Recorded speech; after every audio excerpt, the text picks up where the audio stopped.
Hello everyone, my name is Neha.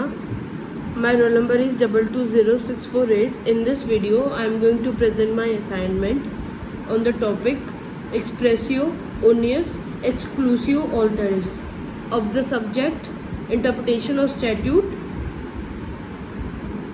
So first of all, we will start with the meaning of the phrase. So the meaning of the Latin phrase is express mention of one thing, exclude all others. This phrase is a tool of interpretation. So the phrase indicates that that items not on the list are assumed not to be covered by the statute. When something is mentioned or expressly in a statute, it leads to the presumption that the things not mentioned are excluded.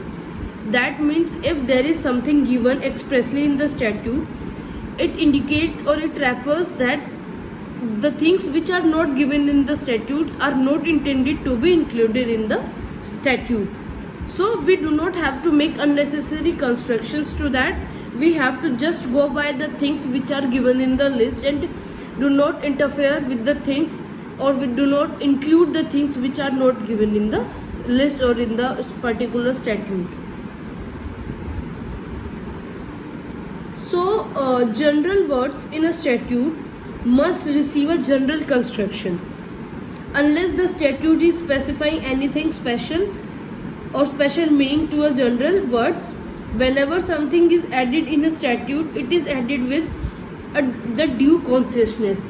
Means if something is written in the statute, it is written by the legislators with full consciousness and not unnecessarily. So we do not have to interfere into that.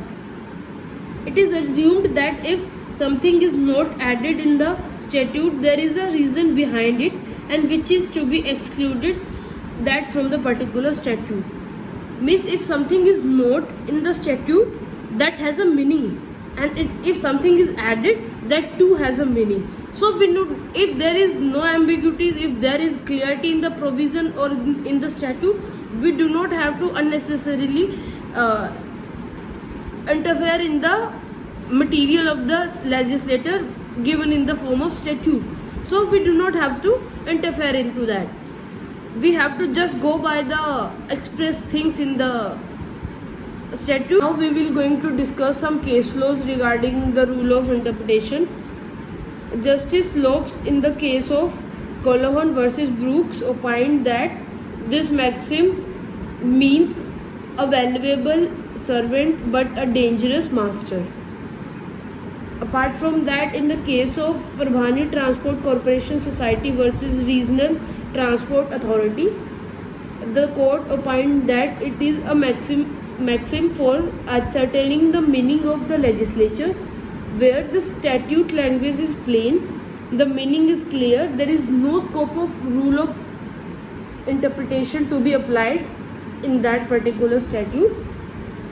And also in case of R versus Secretary of State for the Home Department, in this case it was led to exclusion of the father of an illegitimate child from the rights under the immigration law at the time, because in the definition section specifically mentioned the mother alone and there is no mention of father. So we do not include that, because the mother is exclusively and expressly mentioned in the section.